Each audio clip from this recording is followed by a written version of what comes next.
Womo buy so money me baba kasa office ha about Duncan Williams. Me chase you out. I won't hide it. I won't listen to them. And obia no betima jelu obi spiritually. Womo hu ni say omo suro no wo kroma no. Me there they should count me out to say Duncan Williams me suro ni ne me suro no china. I will continue to engage Duncan Williams until so be ban right senses. Won kwa de waya ohun say you hate the new patriotic party and na MPP for suro so ombeka. Omo suro omo kwai na me fa omo ho. Se wo suro ni so be bompa ya kunwa. Me suro adaka muda. And na kunwa me kun de me kun. Me stop a. Obi baka say me suro Duncan Williams. Me suro Duncan Williams for what? I am talking about Duncan Williams. As in person say ne ya oyo okrom ha no eye niam boni as say akatre no say da bia no ne nyame dwuma no odi nyame akata na ni no odi sika ti eye niam afon me say Duncan Williams dem ni wo issue because we are hypocrite or say obejeli me spiritually. I think me tie it was a joke o ka say obejeli me wo ayi spiritually enye jail bia no ane say wo kọ abosom no ho wo kọ no wo kọ bosom ho because ni nyame tumi bia wo frema na ba me so. That is a fact because you are going to call your saint and other spirit enfri nyame and also the ba manim amagu nanim ase flat the catro pray say me nyame na ye clean ba wo de enye clean. That is a fact.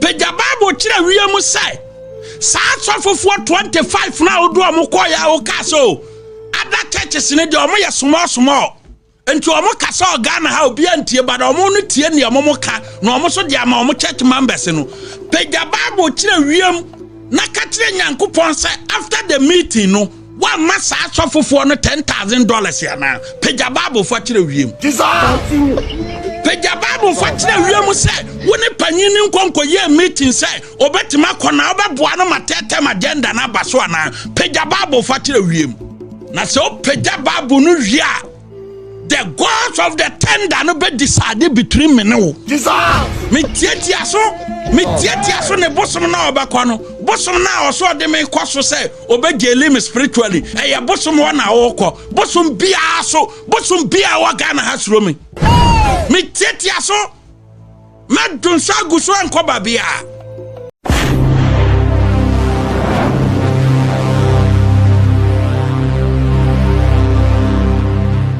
Hello, ladies and gentlemen. I want to believe, by the grace of Jesus Christ, I bring you greetings from Canada.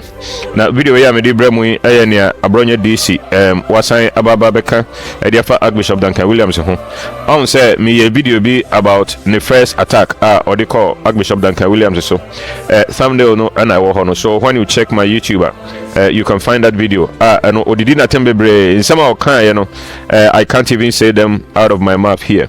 Man, not into me and or those kind of boys no. Now he's still not satisfied. He has come back to insult him and to make all manner of allegations against him. This time around with the accusation Odema Etienne say Archbishop has led 25 pastors, 25 men of God. The Omunyana say he has started a movement say opposite His Excellency John Mahama Eko me fan say third term. Say the constitution must be amended to the His Excellency John Dramani Mahama another term because 4 years might not be sufficient for him. In Tinsama Oka no. Now there is no evidence for that. Archbishop Duncan Williams has come out to deny those allegations. Say enye no correct any say nka Abronye eka enso sa na Abronye eka. Now on say we live in an age and time it is so easy for people to attack Christians. They will not dare attack Muslims. They will not dare attack the leaders of the Islamic community. They will not do that. They only attack Christians. Now Abronye on also friend who say oyena Christoni oko presby or say na wako presby over 30 years sana into oka enso he near etimi free the mobile. On say medical culture say you are sorry for anywhere Christopher. The problem with Ghana no any the Christians those people who go to church I call them church goers. Straight away I can say this guy is a church goer. He's not a Christian because there's nobody who is a Christian who can make such allegations about another man of God, a great man of God who has been a Christian probably for more than half the years of Abronye. He has been a Christian for over 46 years in ministry. I don't know the age of Abronye, and yet this guy has the effrontery to talk rubbish about him just because of say he is defending MPP. Now he claims and also believes say the Archbishop is for the NDC. I don't know. Me per se you can't see near Archbishop can say obi I allegation say one man for $10,000 each say omu and campaign say in their churches on their pulpit say John Mahama and Sanko a second term. I don't know mama you could near Archbishop kan, and then after that no me near Abronye e kan no so ebeba. If today is your first time coming on my channel, kindly subscribe to my channel, like my video, drop your comment. Now you together. I am making some of these videos because it is necessary for future references. Save them so that in the future we can come and refer to it. Now if possible, so subscribe. Say the when you remember my channel and you come here, you will be able to find it. And I go on the internet, social media, people lie. They lie. Somebody had the audacity to lie and to say that I gathered 25 bishops, gave them $10,000 each to pray for President Mahama to go another term. You think I'm a kid? Go another term for what? The Constitution doesn't allow that. It doesn't. And if that is what I believe, I don't have to gather 25 bishops and give them money to pray. I can pray myself. And if that is what I believe, I can come out publicly and say it. I'm not afraid of you. I'm not afraid of you and your party. If I believe that, I will come out and I'll say it. And I'm entitled to my belief. You can't do me anything. I don't understand your video no Archbishop denies there is no such thing. He has never done any such thing. And I believe him. I don't think he can stand on his pulpit and lie. And there is no evidence for that. But enona Abronye why don't want oka. Mama yankoti ni Abronye eka and then know how disrespectful this guy is. Umuadie. They say Archbishop Duncan Williams impo omutimi ye ni say dia. Now software obia nsheda anymore. And I say obia me fan say na ojini dia obia nsheda anymore. These are some of the things now we have to speak up. Don't say enyame so for Archbishop enyame so for me NPP ni entino me support Abronye under no circumstance and I say o support obia odidi mpanifo atem and I say obia or attack dignitaries under no circumstance. And also so if you support what Abronye is doing, then check your moral compass, check your spiritual compass. Probably there's something wrong with you. And this is what I have to say. I will conclude after that. Na so peja babu no hia. The gods of the tender no be decided between me no. Womo buy so omo me ba be kasa wo office ha about Duncan Williams. Me chase you omo out. I won't hide it. I won't listen to them. Me tie o masema reject it, and I will reject it tomorrow, today and tomorrow.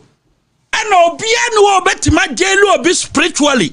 Womo hu ni so omo suro no wo kroma no. Men there they should count me out to say Duncan Williams means running net means run no china na masro no adetien. Enti no dia me katra mo play mo amofro ha ye mu nipa ni mase kama yi CCT no atra mo sem katra mo say ono na sem na mo de badia ale party Duncan Williams onya the head of the Christian community am people for muntie na ye na ye obi mana ye head of the Christian community in Ghana. Duncan Williams doesn't qualify to be the head of the Christian community in Ghana. Nedikan sa onya TV we na nyam pipidia o na mo microphone kura mo ni bi no ma bia studio na mo ba be trace statement ayese onya TV ye MPP dia. Onya TV can never and will never be MPP station. Yes, me de ya aduma ma MPP ba nya MPP station ya. Enti me kan Duncan Williams asem na se moko issue statement say na MPP na kan. You are getting it wrong. You doesn't own even a microphone to even talk about the studio. I will continue to engage Duncan Williams until so be ban right senses. Continue. That is a fact. And nobody enter and me chase you from here no. Nyedi kind. Duncan Williams, onye the head of the Christian community and unqualified.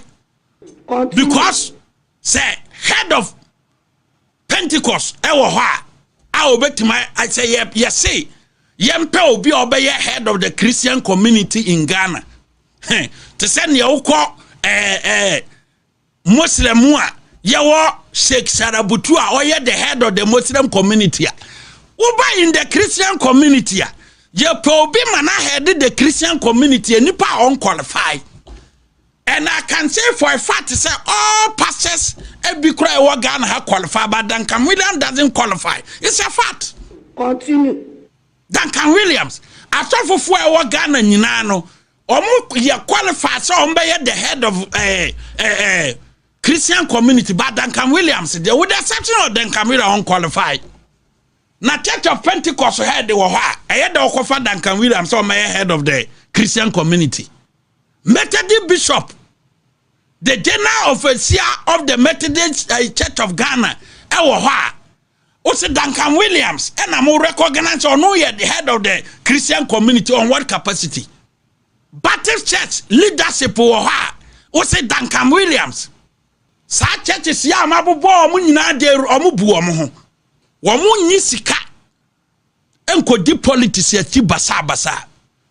Womun yisika nkodi party biati nkasai party we dia mempe party nasem womun di all the political parties se president moderator Pentecost ayi NDC for na baba waje omo fefefe Methodist of panyini and ayi NDC for MPP for na baba waje omo fefefe the head of the Pentecost and this in a baba, what you are the general overseer of the Anglican Church of Ghana, NDC, MPP, CPP, and the baba, what you are the one-man churches of Wokroma, 99.9% politicians be a baba biano, or Mojo Fefe.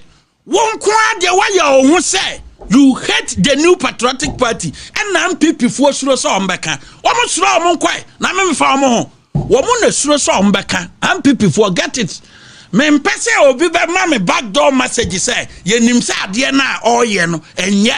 Okwa na odi MPP fa so no enye na momo ye de koka. Stay away na me menka. Me mfa adwuma mre MPP for. Se wo suro ni say obebo mpa ye akunwa. Me nsuro da kamuda. Se mo suro se mo enei na ma send me WhatsApp message adia Duncan Williams ye ne de ye nim se on MPP for asem but ye be ye ne den ukwa kan on be ka say you attacking the church at the place before be ka tell say Abronye attack mo oye one man person what na sorry jisika die 2023 immediately after the flag bearer elections no onu ene ko treaty ye onu ne ko potu o Facebook say enti Ghana ye ba benya Muslim president ya na Duncan Williams did that and no free as ye frefra manfo mama yen sorry a Muslim cannot be a leader in this country and not start here. Then let's see how it goes. Not of frefre, not the apport to a mutim, not catch them this if one say muko radio so inside the Christianity against the Muslim community. Ma say ye doso. And no free as ye peke 1 or 2 pastors binum and no more the agenda no at the coy. And Duncan Williams started that. And people for you know.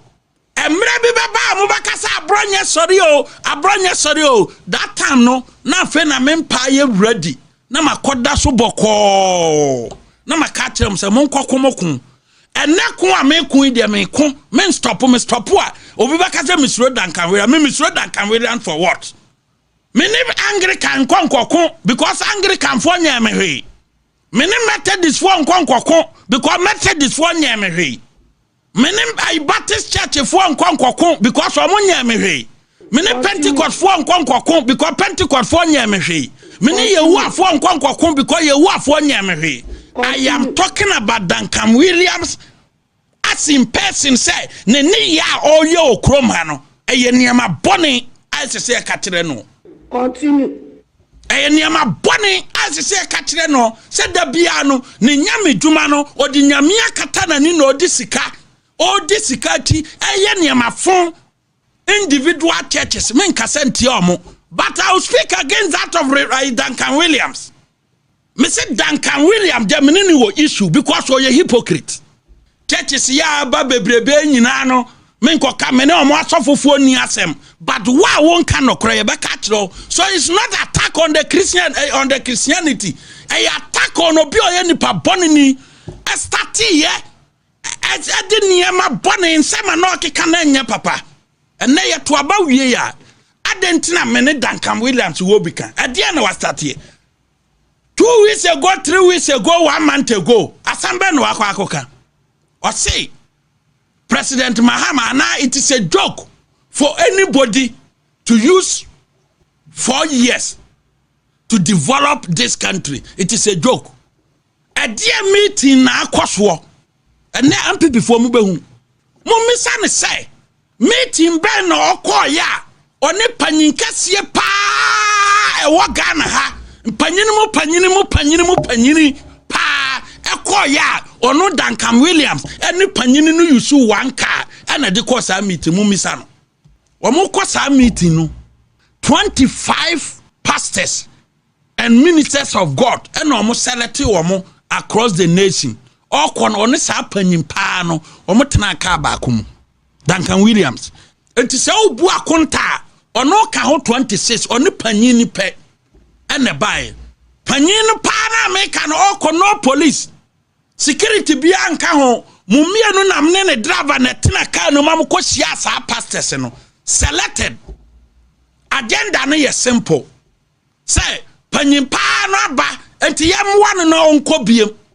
continue because oye adwuma enti yamwa no na onsa ne nko biem na 2028 no o serve akokoduru ayi 2032 a na okọ continue because yamwa no na mfie na nwe die ontimi mfa nwe die oye no Duncan Williams, we are part and parcel of that meeting. You arranged the meeting to talk about the third-term agenda.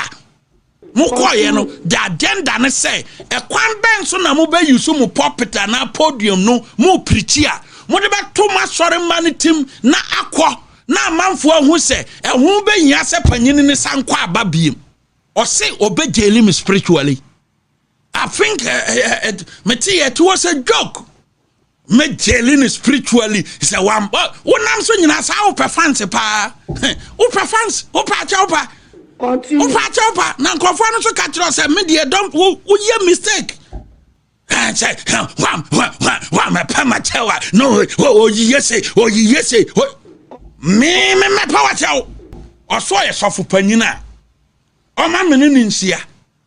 Obetima kasama ja Barbara toba ayi ama ja toba brunumu me nso metima kasa ama ja toba buba me ne mienu me metima dum me de no ama Bible na yesede no sitie na sede esite badanka whether you can't do it because unye clean enti no me catch us say fa una ne toba bi na me ntra challenge ma say ye no kura pa say na me na kasa no wo ka say obejeli me wo ayi spiritually enye je bia no ane se wo kọ abosom no ho bosom no ho wo kọ no wo kọ bosom ho because ni nyame tumi bia wo frema na ba me so that is a fact because you are going to call your saint and other spirit emfiri nyame eno so de ba mani ma megu nanim ase flat because wo frɛ nyame ma ne ntie nti commanding ma wa sori ma ne ni uni because I would tell him spiritually be and say on crop for would no mu diri no wo frɛ from mu betima ye bibia na o mbaba be catch ro say akwa no so woja so mbaka no crotch because obetua sika ma mbaka say ya wie o mu nwie hu me catch ro praying say me dia me nyame na ye clean ba wo dia nya clean that is a fact obi antie me ye I am challenging Duncan Williams say on peja Bible say on pastors 25 NCIA. Emanen country almost say, woman started term agenda no and preaching to or sorry mano. Na other churches in the such I suffer for 25 no. Woman a one voice or more maka small boys. Until Momo Kasa a yafana obia or sorrow ba biana betty so yam paying for one cry no kasa until paninu we are kase dia and ye yam fat not just say and nipana bet ma comiensa. Peja Bible say You never had that meeting. Pejababo chira wiemu say such a meeting no enye nokra da ankoso obabia. Pejababo chira wiemu. Pejababo chira wiemu say sa asofofo 25 na odo amokoya o kaso. Other churches ne de omo ye small. Enti omo kasa Ghana ha obi antie bada omo no tie ne omo ka na omo so de ama omo church members no. Pejababo chira wiemu na katire nyankopon say after the meeting no one massa asofofo no $10,000 ya na Pejababo for chire wiem. You gave them $10,000 una jiska na cheye. Pejababo chire wiem say meeting one pastors biansia na nya nokora say one sa pastors ni sia ye no after the meeting you gave them $10,000 to preach the third term agenda. Pejababo for chire wiem. Pejababo fatire wiemu say woni panyini nkonko ye meeting say obetima kona obeboa no matete agenda na baso ana Pejababo fatire wiemu na so Pejababo no wia the gods of the tender no be decide between me no Pejababo fatire wiemu eyeda prophet Nanjegezi ni buafuo ebra prophet Nanjegezi buafu no say what is Duncan Williams Afrifa some pastors. Any panyini na kwa koshia so deep or santua so deep president no beyond 2028 ya ye ana ofre pastors any ministers of God binum ana omokoye in that meeting unim enipa 25 na odo omokoye no unim ba ko a owo mene relationship ana officer oba meeting na Obaba kebe katro say ni busuani ni nipa sumasi. Duncan Williams ye. Asofo 25 na uno mu call meeting a. Ukwa starte term agenda no. Enipa 25 na count 26 no. Ba ku woma unim mene ni relationship. Na wu da bia so obaba meeting ni bi. Wu say onu ada, wu da. I'm promising you. So wu da. Opa bo wi asempa ye nyina. Nyame nyi nkyerɛw. Me na me ka kirao sana me ya me deal asafofo 25 na wo fra wo mo no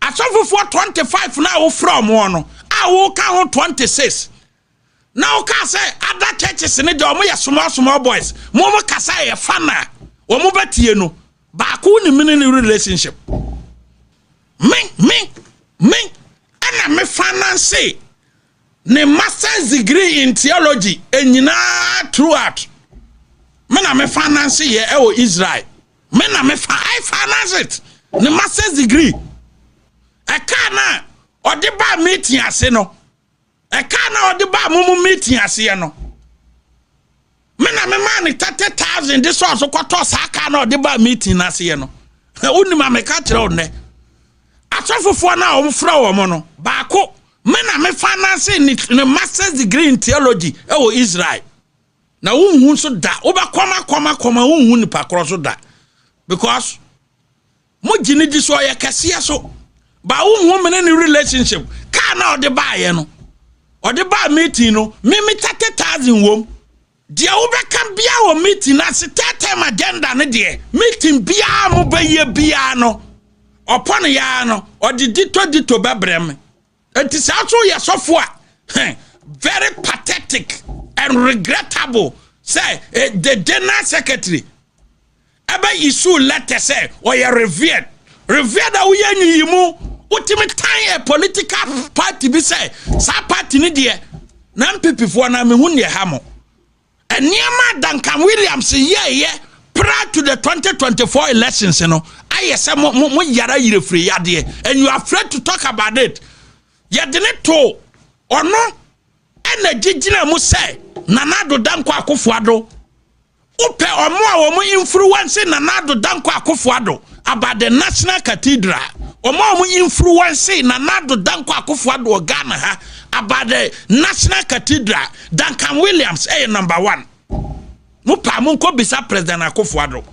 President Akufo-Addo will tell you say womo influence Nanado Danko Akufo-Addo to put up the National Cathedral. Duncan Williams number 1 Akufo-Addo onwuye hwe na abetra krom ha na ampipi na obetuma hunu me ampipi ni dia ba obi antimi hunu obetuma hunu the party leadership no omontra headquarters wo ba me dia me nya betra ha station ya me station nya party dia tima kama dwena kirawo ne wo ye nya meka kirawo nya ampipi dia Abronye me station where ya me na me wife nko ade obi asika nim ono kro ya ma yi ni $20,000 ya ma no nye na de o se mabufu am de na de be ma no na be me nko am de a mo sura sa mo be kana sa mo ntena ho ba me de am pipin to me stop me from speaking my mind any diabolic things obi here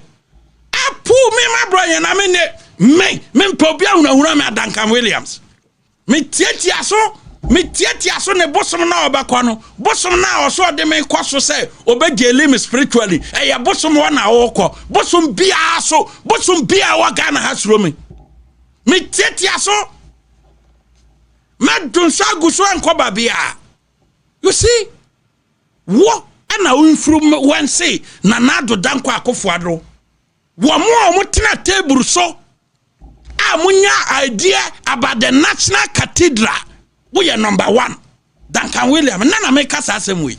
We are number 1. And Crawford and Nado Danko Akufo no mususu National Cathedral one. Oka say ya de papa. Na yem putu apo no. On peja babro nkasa meboa. Unkwa ye die nipa. O influence na Nado wie ye no. Mo amu YouTube. Mo amu Facebook and TikTok. Nanado made Duncan Williams the board member or board chairman of the National Cathedral. Either the board chairman or board member of the National Cathedral. Or ye no. Anna Duncan Williams. Or say moi tama and this if one efras ye de and a cathedral na Duncan Williams say ma resign. Say be ya ampipi be ya unpopular no. Na in summer and this if work say oh cathedral no krono akoso no enti Duncan Williams no mo ko negotiate say me resign to confirm ne momo kano and the National Cathedral na and this year one propaganda woman Duncan Williams ko year 1 say on resign ye nya asofufu binum ama mo hwe ya say nipa ode ne bai so resign dia ye nso e beko and non ne compelling is would anaba no nyina ma omo so resign because of Duncan Williams diabolic agenda against the New Patriotic Party because of some person the party ba power nti oni NDC kokoye 1 and atito ogu ye nimase meanwhile you plan the cathedral re Nana Akufo-Addo eduru ba binu e baba ye Akufo-Addo nko idea Akufo-Addo as a president ontimi ma bontin man beka say I plan this with you so why are you going ontimi nyesa and a president this share no odi hu ya sa na mu di na tem and no de call. That is Duncan Williams for you. I am telling you tonight say someone the third term agenda now was starting. I will stop it. That be a frame meeting me hu nipa beba bi opa o frame meeting a fa bible ma o nyina ni nse sa asem na o mo ka no mo be ka no e ma bontere obedi nsini bi hwenya no obeba be ka kire me opa o frame meeting a fa o moja ye milo mo nom na ka kire o mo say e ma o mo me ka se ma ko discuss third term agenda wo mbeba be ka kire me obeba be bo mamane because near me ma ya ma no nya no $10,000 no abusanfo sɛ mo ankasa mo atensɛm a etimi pie free sa abrante ya no bae a ɔka de atia Archbishop Duncan Williams enso oni evidence bia identity on provide evidence they just make such sweeping allegations about dignitaries and about men of God just to tarnish their image and credibility. As abrante we so here the we are na no ene ne se esitie ne the we o sikasa tie mpanimfo na he is one of the people Oman here betimi ama NPP I remain in opposition for a very long time. This is very bad. We must stop this kind of habit. And don't you know, this is what I have to say. Like I said, if today is your first time coming on my channel, kindly subscribe to my channel, like my video, and drop your comment, and let me learn something from you. This channel is dedicated to promoting Christ, promoting his church. Any man of God be a that man of God is my man of God, and I'm going to defend him. And that is why I'm doing what I'm doing. We have the name of Christ to defend. Let us not remain silent. Let us not keep quiet. Let us speak up and defend the name of Christ and defend God's servants. Thank you very much. Bye. Have you conquered cancer before? That you are bluffing people who are survivors in life. Masanta Kunda Salan within 72 hours. Dula Isala Aman Sulum Divalan Kihan Sulahana Wahasalin Bikatum. Interpret it. Then you will know the difference. You know the difference. That's all I'll say. Let their defenses depart from them. Let what is meant to be an advantage unto them become a disadvantage. Let their honors turn into dishonor, and let their favors turn into disfavor. Yea, let their access turn into scandal. Masalan Kusan Feli Atunda Kansulan. Let the table that favors them become a snare unto them. Let their defenses depart. Let them be disinherited by another, and let another take their office. Let them err at unawares. Let them err at unawares.